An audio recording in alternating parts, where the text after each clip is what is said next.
I think 2025 was when people started to get fed up with the current state of American animation for kids. Nick, Disney, and CN keep disappointing people, canceling shows, and just running on autopilot. They're basically slop channels for toddlers at this point. But despite everything, I don't think animation is done for. There's still great movies and shows, you just have to look beyond the mainstream. We got some incredible foreign and indie animation this year. So, without further ado, let's get into the best that animation has to offer in 2025. Wallace and Gromit, Vengeance Most Fowl. Okay, this is kind of cheating because the movie came out in the UK in December 2024, but it came to the US in 2025, and I really want to talk about the movie, so I'm discussing it here. It's a very interesting, topical, and relevant return to the Wallace and Gromit franchise. In this movie, the infamous villain Feathers McGraw returns. He's just as cold and menacing as ever. You can see just absolute hatred in his beady little eyes. Though they brought back Feathers, the movie doesn't feel like it's pandering to nostalgia. It just makes the most sense for Feathers to be the mastermind behind the AI gnomes going evil.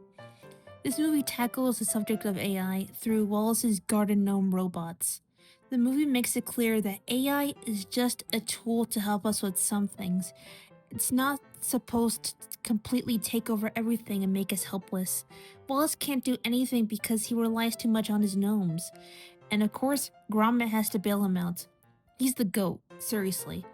I also really like how British this movie is. There are references you will only understand if you are British. Considering how some things in Curse of the Were-Rabbit had to be changed for the North American market, I'm happy that they're being proudly British. The Apothecary Diaries Season 2. I didn't watch Season 1 of The Apothecary Diaries when it came out. I was already watching a lot of other stuff at the time and didn't interest me, but I heard many good things about the series, so I binged Season 1 and watched Season 2 as it premiered, and wow, they're right. It is incredible and worthy of all of the hype. Season 1 was great and all, but Season 2 takes things to another level, taking what is basically an episodic mystery series and making it into a political drama, with a big conspiracy, world building, and lots of attention to detail.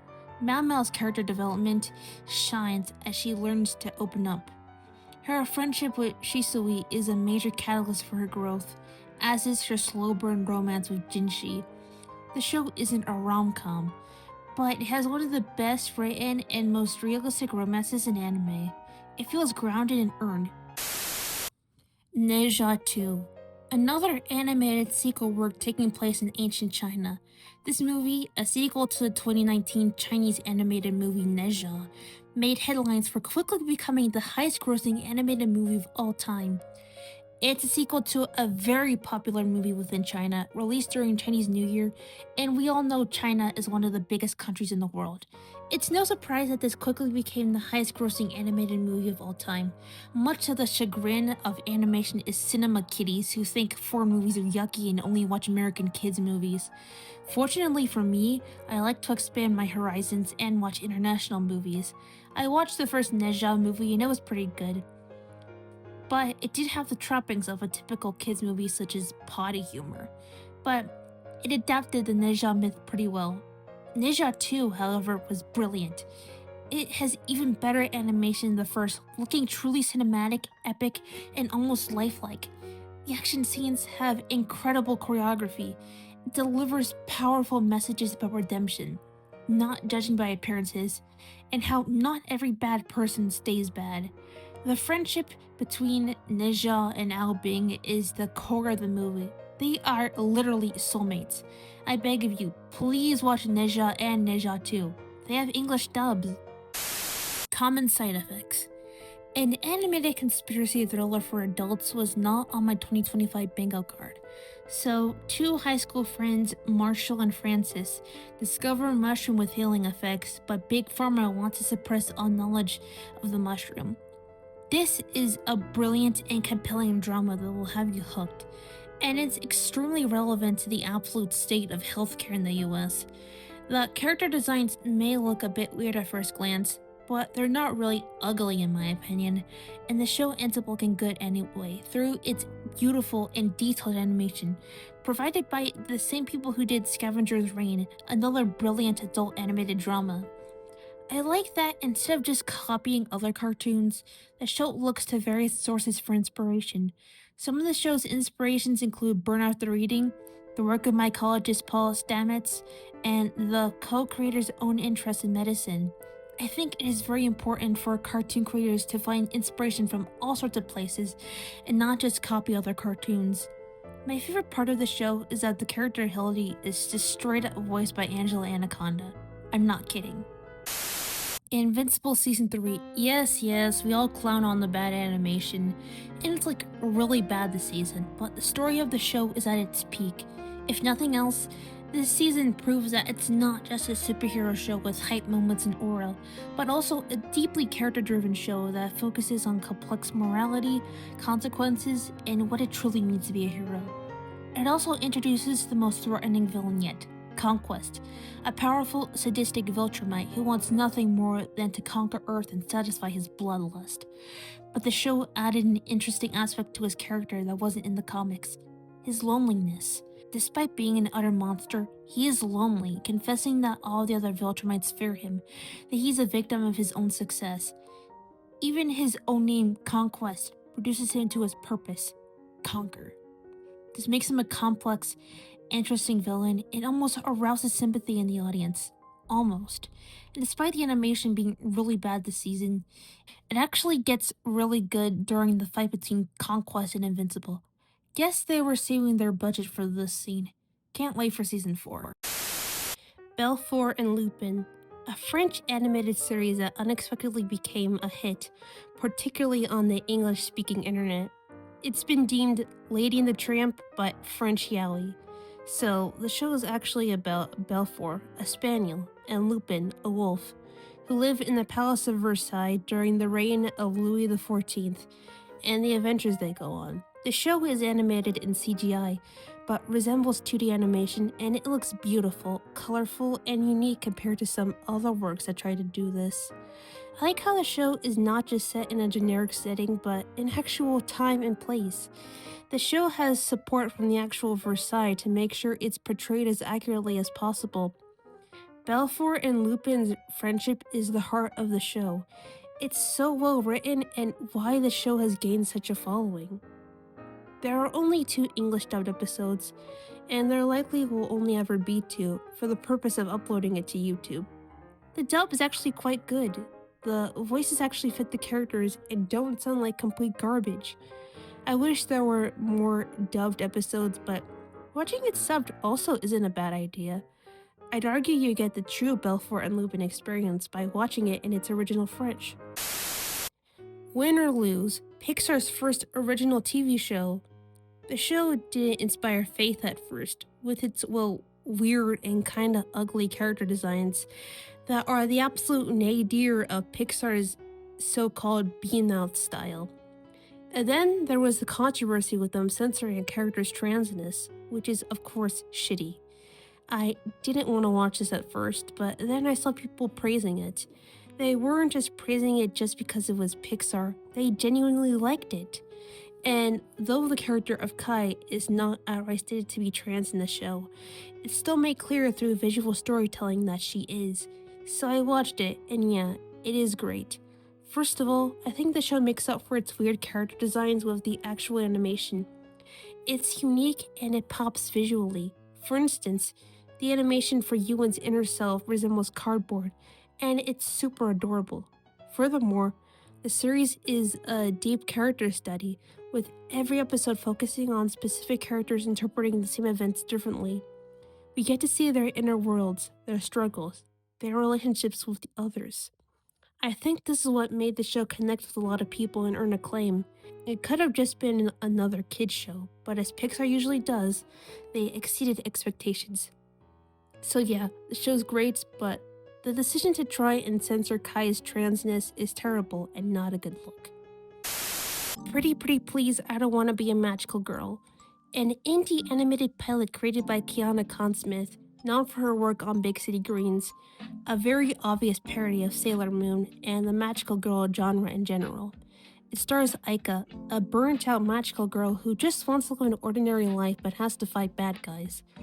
The pilot was just an animatic, with only one scene featuring full animation and color, but it still managed to be successful by being a funny and thoughtful take on magical girls.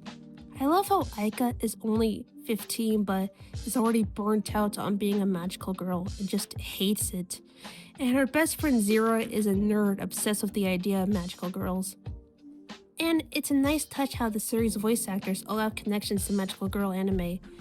Inaris Quinones was in Wonder Egg Priority, Bennett Ibarra was in Sailor Moon, Christine Marie Cabanos was in Madoka Magica. Overall, one of my favorite indie animations of 2025, and I really can't wait for episode 2. The Day the Earth Blew Up. Okay, this is kinda also cheating because the movie technically came out in 2024 at Annecy, but considering how screwed over the movie was, I just had to throw it a bone and mention it in this video because it's a great movie. It's directed by Pete Brownguard, who also directed Looney Tunes cartoons. This movie is effectively the series finale for that show. It features the classic duo of Daffy Duck and Porky Pig having to stop an alien invasion. It affectionately parodies 50s sci-fi B-movies and draws lots of inspiration from Bob Clampett's Looney Tunes shorts. For example, Daffy Duck in this movie is more of a screwball, which is how Clampett wrote him, unlike Daffy's more commonly seen greedy version. And he was paired a lot with Porky in the old cartoons. The traditional animation was beautiful. I am so lucky to have seen this on the big screen. Granted, I was like the only person in the theater, but still. The movie is hilarious and has a lot of Easter eggs for the franchise, but it's also weirdly touching. Porky and Daffy were raised by Farmer Jim, the guy from the Swan Tom Thumb cartoon, who took good care of the duo and trusted them to look out for each other after he left, and he left them a $5 million home insurance contract. I like how they portrayed Petunia here. They didn't make her into just the love interest or the girl boss. They made her into a rounded out character who is just as funny and flawed as the boys. The movie made back its budget and is available on HBO Max. Suck it, David Zaslav. The Gaslight District, a new indie animated series from Glitch Productions. From the twisted mind of Nick Zhobko comes The Gaslight District, a gothic crime drama following an undead family called the Smiling Dead, who cheat, lie, and steal their way to survival long after the world has ended. The titular setting of the Gaslight District is populated by undead humans known as Rotlings, but our protagonist, Melancholy Hill, has a secret. She is the black-blooded human of prophecy, born every 10,000 years to destroy the Gaslight District. This is the thing that drives the drama of the pilot. The pilot is action-packed, disturbing, funny, and shows a lot of potential. The animation and art looks gorgeous, giving a beautifully grotesque Tim Burton feeling. I do have to admit that it feels a bit overstuffed, since there's a lot of things that I want to introduce, and I hope that this will be fixed in future episodes. Luckily, the pilot has been greenlit for a full series, so we'll be seeing more of Mel and the Smiling Dead very soon. Asterix and Obelix, The Big Fight. So, I am familiar with some Franco-Belgian comics, mostly Tintin, but I never really knew what Asterix was, or engaged with it until this year. Sadly, I don't think that it was very popular in America, but Europe still loves the Gaul.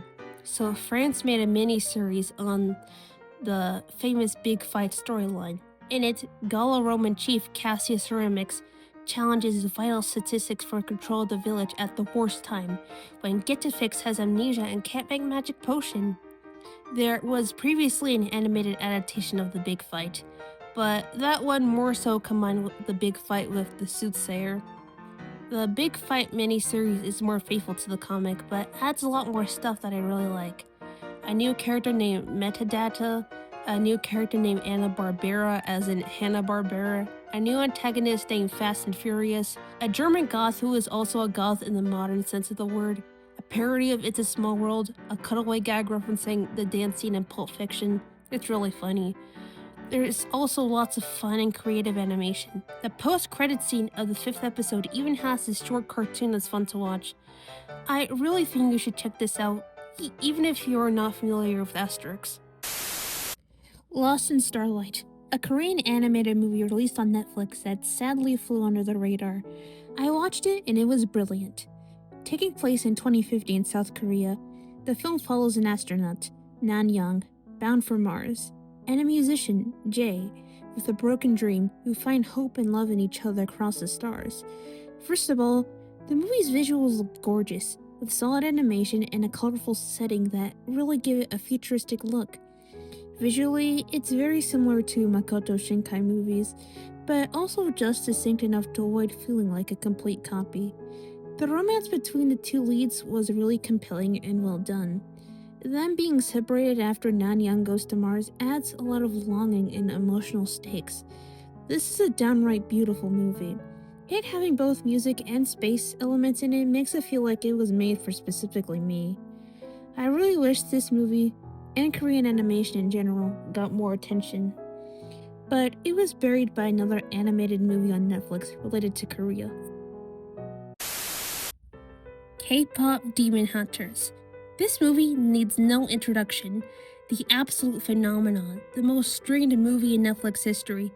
It's completely taken the world by storm, and for good reason. Put simply, it's everything that people want out of animated movies. Beautiful, colorful, punchy stylized animation.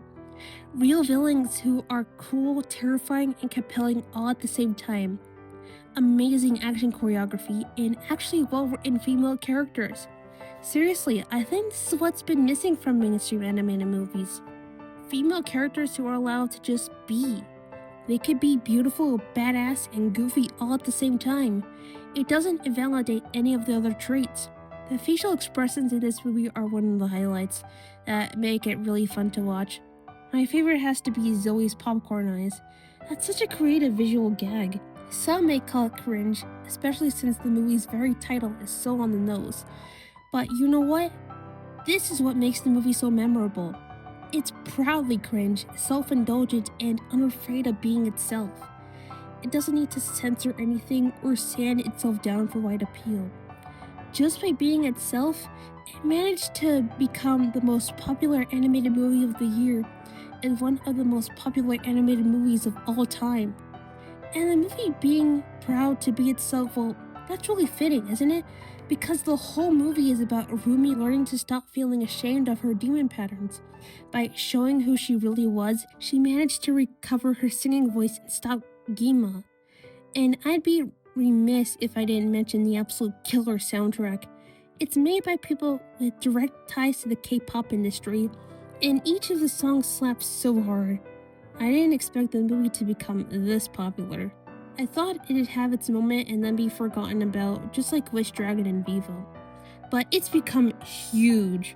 I just know Sony is kicking itself and regretting selling it to Netflix. The Amazing Digital Circus episodes 5, 6, and 7. These episodes were all great in their own right, but I want to use this section to get on my soapbox. I enjoy the show, I really do, but the fandom pisses me off. The loudest ones are also the ones of zero media literacy, and just the most garbage opinions known to man. After episode 5, people started hating Ragatha just for rightfully crashing out on Jax. They called her fake, selfish, manipulative, evil, and said that Pomni actually hates Ragatha, all while gleefully ignoring the fact that Ragatha is from an abusive home where she was expected to always be perfect, and that's why she's such a people pleaser. Luckily, she was vindicated in episode 6 during her heartfelt talk with Kinger. Ragatha was never secretly this evil, selfish, toxic, positive faker or whatever. All she wanted is to be loved, and she is. Ragatha's character is brilliantly written, and I really relate to her. And she's pretty much Pomni's best friend in the circus at this point. Episode 7 as a whole was great, not just for the Pomni and Ragatha interactions, but also for the sheer what the fuckness. All that build up for nothing. That was basically Gooseworks trolling the craze theorist, and I love that. She really hates the TADC fanbase, doesn't she? I don't blame her. Dandadan Season 2, a solid continuation of the extremely popular anime. Dandadan Season 1 was basically perfect except for that stupid cliffhanger ending. Season 2 resolves that cliffhanger, and overall, it just hits hard with big action, robust animation, and lots of energy. Every aspect of the show keeps getting better and better. The Evil Eye arc actually made me like Gigi even though I didn't care about him before. The characters are still great and well written. Momo and Okarun are still the best. But most of all, the show is a masterclass in animation, bursting with moments of sakuga and insane action choreography, as well as beautiful and vivid colors. And of course, you have to talk about the season's OP. I still really like Creepy Nuts, and I'm not exactly sure which OP I like better, but this season's OP is really good. It's extremely catchy and the visuals are outstanding. Don't have much to say about season 2 that hasn't already been said, but it's a great season and I am looking forward for season 3. The summer Hikaru died. There's just so much to talk about in regards to this show, so I will keep this section relatively brief. The Summer Hikaru Died is a masterpiece. It's a horror anime about two best friends, Yoshiki and Hikaru, who live in a rural town. But one day, Hikaru disappears in the mountains, and he returns, but something is off about him. He looks the same, he has the same voice and memories, but he's just not the same person he was before. And now Yoshiki has to deal with pretty much the death of his best friend.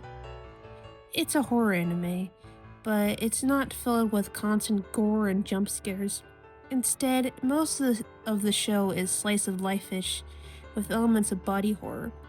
The show, contrary to popular belief, is not specifically a boys' love, but a horror story with queer elements. But make no mistake, the queer elements are integral to the story. Yoshiki is in love with Hikaru, the real one, and the fake Hikaru is in love with Yoshiki. It's so tragic and so ironic. City the Animation, my personal favorite new anime of the year. It's based on the manga of the same name by Keiichi Arawi, the creator of Nichijou, and just like Nichijou, it's animated by Kyoto Animation. Nichijou is one of my favorite anime of all time, and I'm just really happy to see anything related to it. City the Animation is about all of the characters in a big city.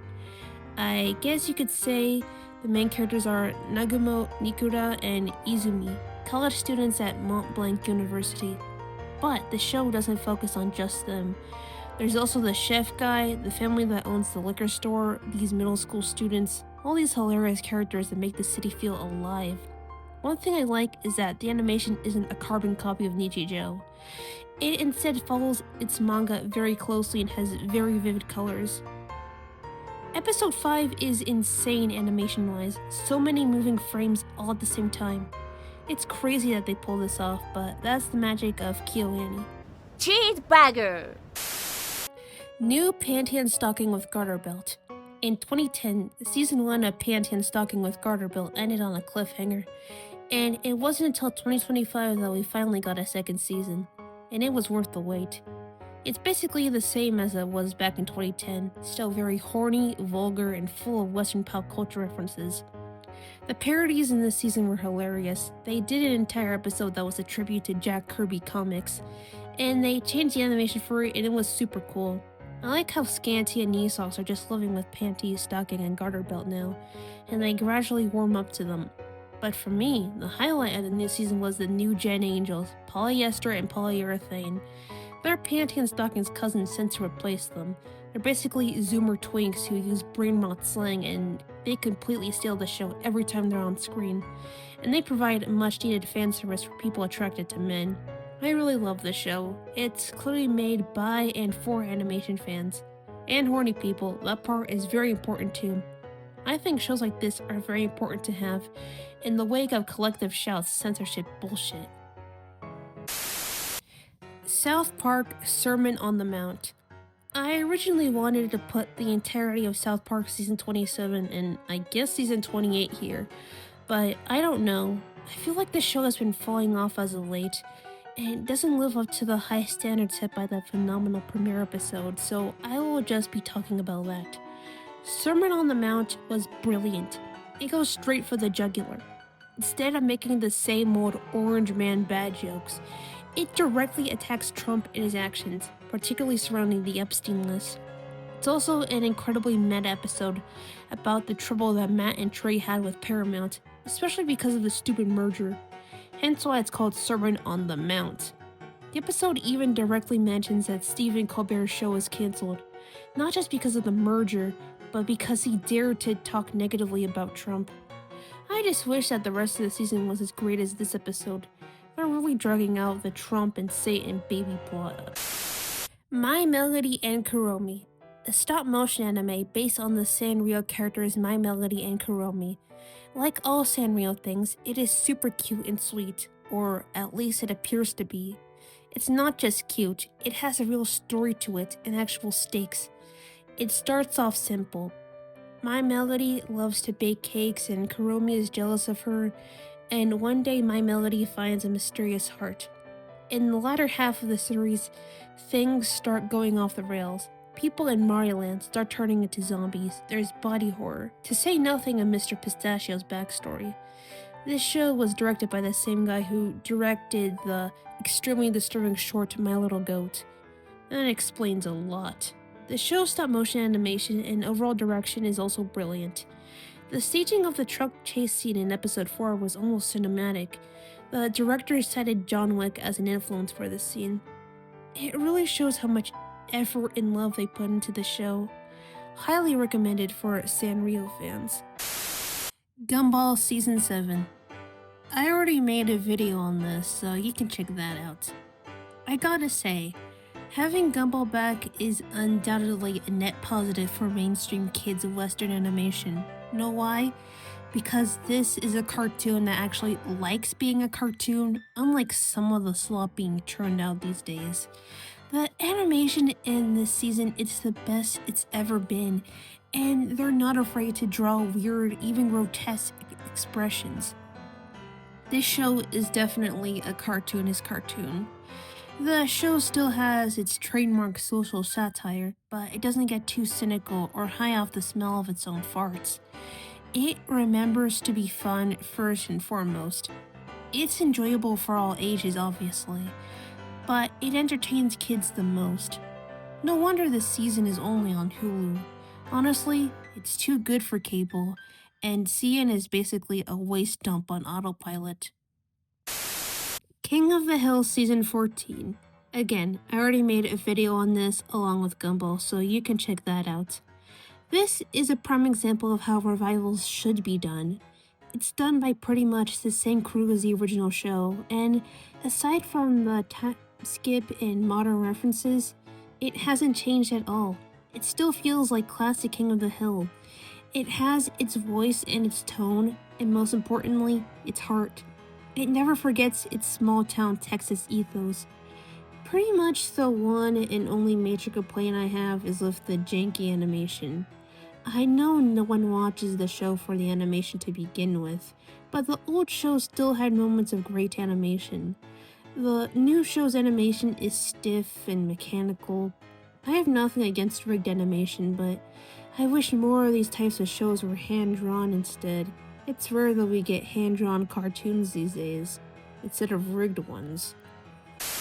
Bad Guys 2. Yet another DreamWorks sequel that is even better than the original. How does this keep happening? It happens with like all of their franchises. The Bad Guys 2 is an energetic and visually striking movie, pushing the first movie's vibrant and cartoony character animation to the max. It doesn't just rehash the first movie, it builds upon it, raising the stakes, even going to outer space. They introduced new characters, the bad girls, in this movie. These characters were easily the highlight of the whole movie and wonderful additions to the universe. Especially Kitty Cat, a menacing and memorable villain who acts as a mirror to Mr. Wolf. Both of them were mistreated by society, but Mr. Wolf wants to be better, and Kitty Cat wants to drag everyone else down with her. I didn't expect them to bring back Marmalade. They made him jacked, and that was pretty funny. Out of all the DreamWorks movies released this year, this is easily the best and the one I have the most to say about, which is why it's in this video. Demon Slayer movie Infinity Castle. I know people clown on Demon Slayer for having flashy animation but average writing, basically coasting off hype moments and aura, but I genuinely think the Infinity Castle movie is well written, and that's because of Akaza. He is one of the villains of the series, just an absolute menace to society, especially in the prior Mugen Train movie.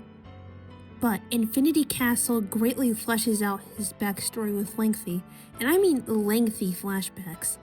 They explain exactly why he turned out the way he did. He wasn't born a monster. He was just mistreated by society. I'm telling you, when I saw this movie in theaters, I was hooked on the storytelling. It's genuinely great here. This movie is not just hype moments and aura. Of course, the animation is amazing, and it especially looked great in theaters, but still. The movie was also a huge success. Demon Slayer is very popular in general, but this movie especially did gangbusters in America. This is because of more people gravitating towards anime, and for good reason. If you haven't gotten into anime yet, now is the perfect time to start. Demon Slayer isn't my top favorite anime, but it's pretty solid for what it is. And if you haven't watched any anime, this is a good place to start. Knights of Guinevere. Glitch's second pilot they released this year, created by Dandadan, and Zach Marcus and John Bailey Owen, don't forget them. It's also their very first 2D animated show, and it looks gorgeous. The pilot overall is incredible. Like I said, the art is gorgeous, the mysteries are intriguing, and Eden Rigel's performance as Guinevere is outstanding. I really love how they went all out on the body horror. They're finally getting to do what they want now that they're not working at Disney anymore. Speaking of Disney, Knights of Guinevere is a very blatant critique of Disney. Guinevere is the stereotypical Disney princess. Orville Park is Walt Disney, and Park Planet is the Disney theme parks. But it's not just like, duh, Disney, duh, like some people make it out to be. It's more nuanced than that. Disney can make beautiful movies that have artistic merit, and theme parks bring joy to a lot of people. Gwen brought joy to Frankie and Andy when they were younger. It's just that corporations ruin everything. They exploit their workers. They don't give a damn about anything except money. We see that the Park Planet employees resent Gwen, but she never wanted any of this. She's just a mascot who desperately wants autonomy.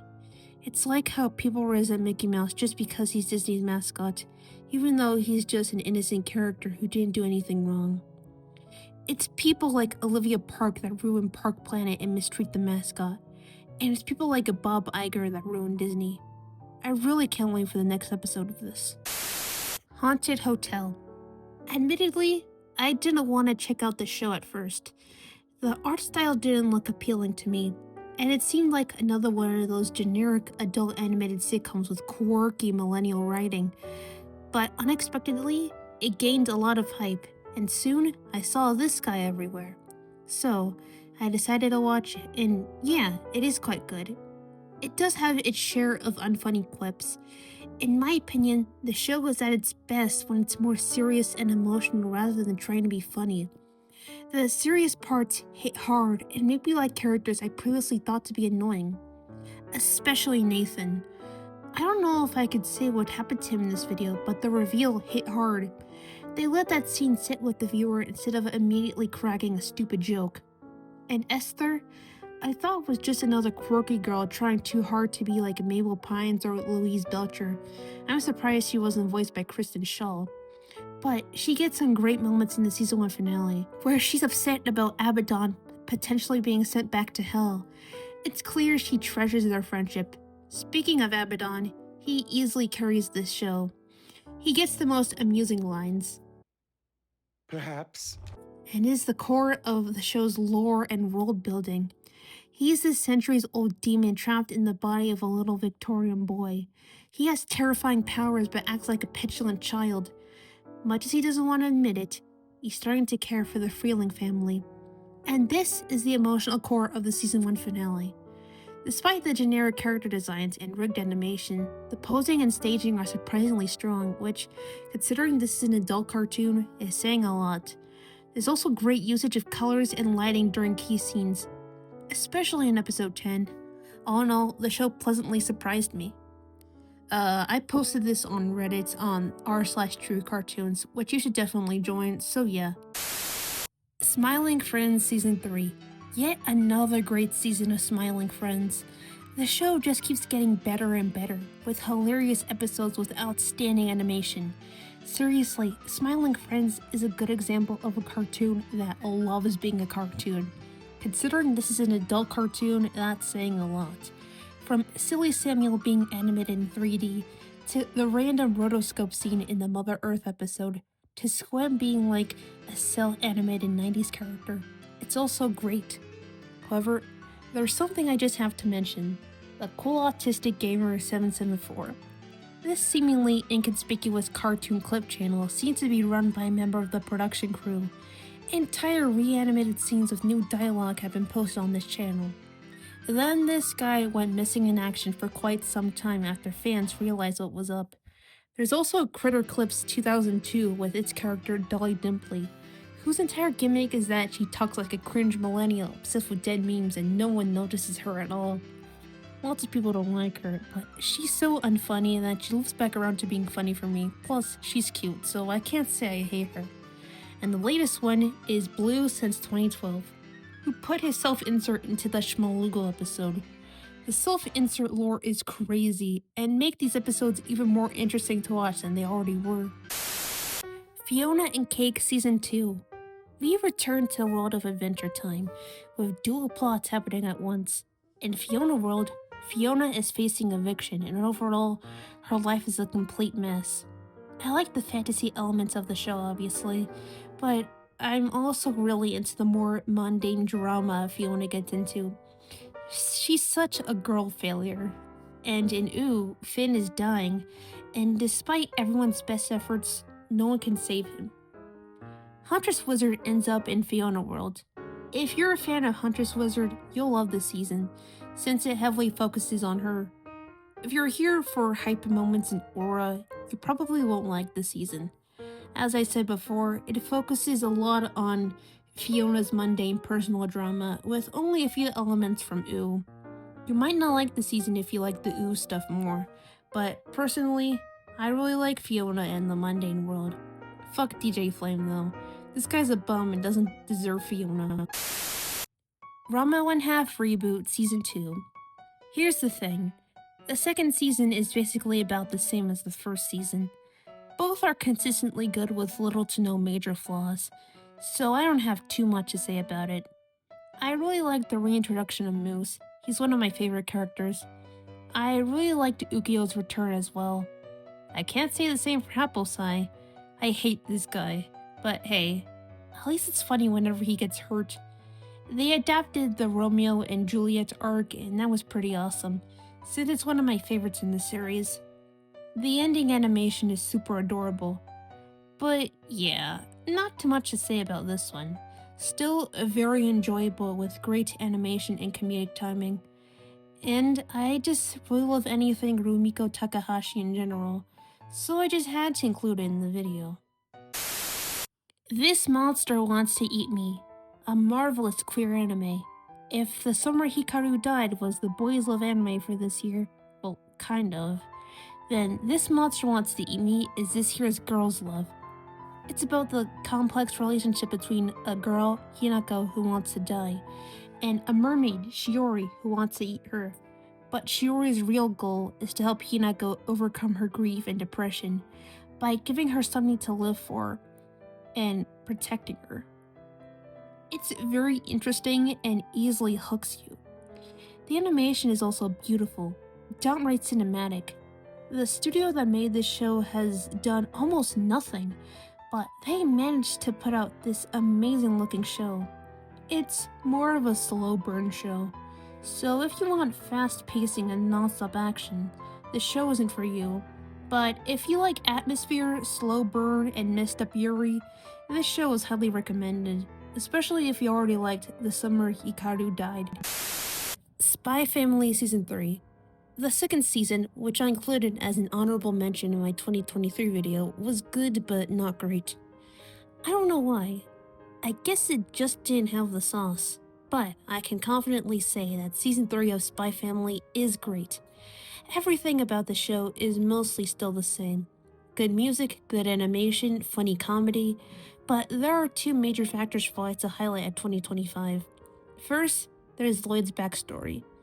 Even if it was only for the first episode or so, it was extremely well done, and it explained why he is the way he is today. Then there's the bus kidnapping arc.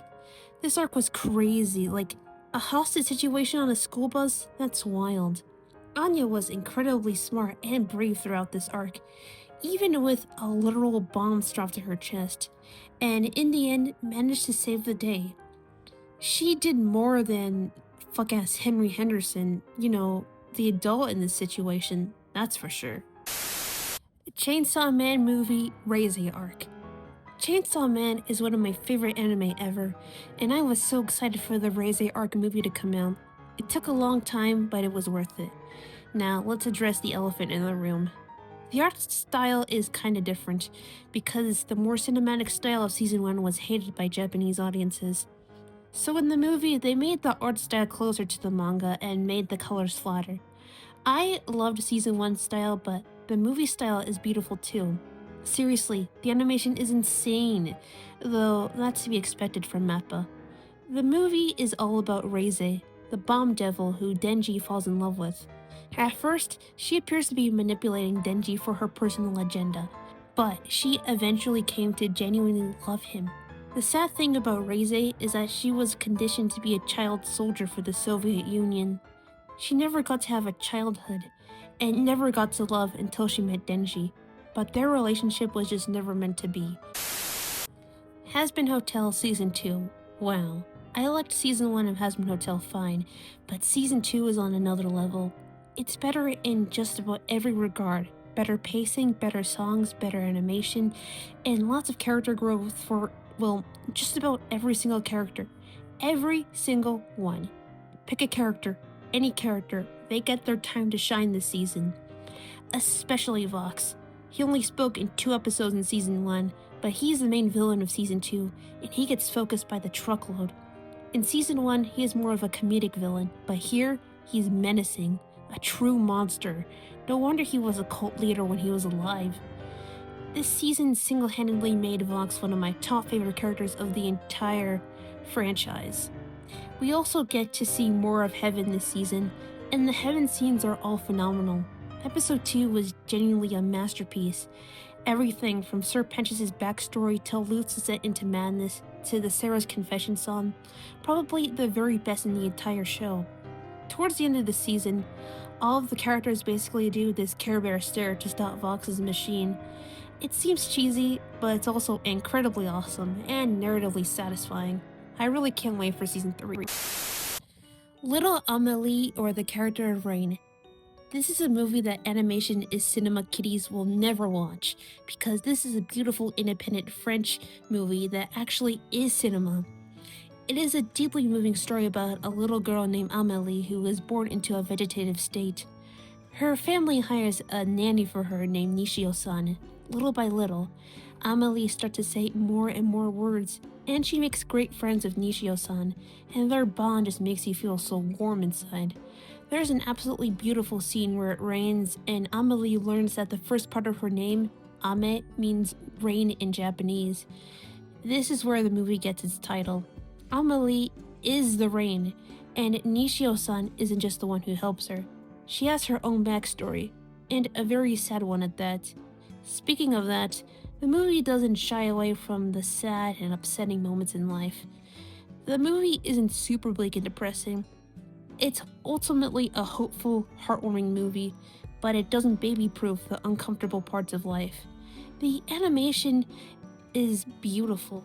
It looks like a moving picture book illustration and can be quite detailed at times. Definitely one of the best movies I have seen from France, and you owe it to yourself to watch this. Zootopia 2. Disney is so back. Between this and Encanto, Jared Bush and Byron Howard are single-handedly carrying this otherwise lackluster era of Disney, and this is honestly the best mainline Disney sequel ever. Why? It expands the world, introduces lots of great new characters, and delivers a great commentary that I think is handled better than the first movies. I liked the first movie fine, but in recent years, I have been more critical of the way it handles a race.